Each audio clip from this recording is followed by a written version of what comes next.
নির্বাচনী তফসিল ঘোষণার আগে তিস্তা মহাপরিকল্পনার উদ্বোধন করা না হলে উত্তরাঞ্চল অচল করা সহ যমুনা অভিমুখে রোড মার্চের হুঁশিয়ারি দিয়েছেন নদী আন্দোলনের নেতারা। বিকেলে লালমনিরহাটের হাতীবান্ধায় জাগো বাহে তিস্তা বাঁচাই কর্মসূচিতে এ ঘোষণা দেন নদী রক্ষা আন্দোলনের প্রধান সমন্বয়কারী বিএনপির সাংগঠনিক সম্পাদক আসাদুল হাবিব দুলু। অভিযোগ করেন তিস্তা নিয়ে উদাসীন অন্তর্বর্তী সরকার।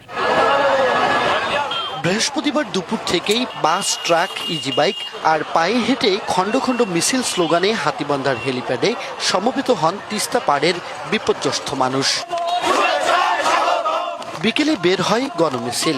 অন্তত 50,000 মানুষের মিলিত মিছিলটি প্রধান সড়ক প্রদক্ষিণ করে যোগ দেয় এসএস স্কুল মাঠের সমাবেশে। জোরালো আওয়াজ ওঠে দাবি আদায়ের।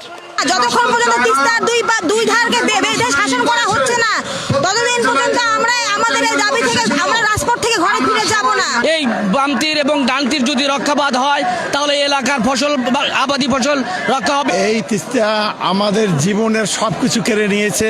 তিস্তা মহাপরিকল্পনা আমাদের সময়ের দাবি। আন্দোলনের মধ্য দিয়ে অন্তর্বর্তী সরকারকে তিস্তা মহাপরিকল্পনার কাজ উদ্বোধনে বাধ্য করার হুঁশিয়ারি দেন অংশগ্রহণকারীরা। প্রয়োজনে যমুনা অভিমুখে রোডমার্চ করার কথাও জানান তারা। নভেম্বরের মধ্যে যদি তিস্তা মহাপরিকল্পনা বাস্তবায়নের কোনো উদ্যোগ আমরা না দেখি, যমুনা অভিমুখে আমাদের যে রোডমার্চ, সেই রোডমার্চ কর্মসূচি আমরা ঘোষণা করব। আমরা সেই ধরনের কর্মসূচি দেব যে কর্মসূচির মধ্য দিয়ে বাধ্য হয় সেই সরকার এটা দাবি পূরণ করে।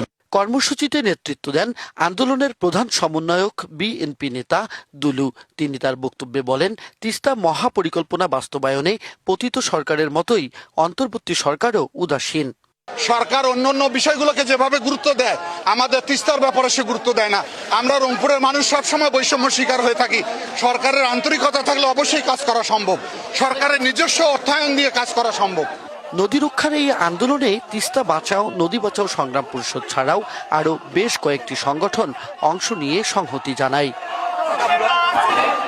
সমাবেশ থেকে ঘোষণা আসে আগামী 16ই অক্টোবর নদী পাড়ের 100 কিলোমিটার এলাকা জুড়ে মশাল প্রজ্বলনের। Majed Masud, DBC news, Lalmonirhat.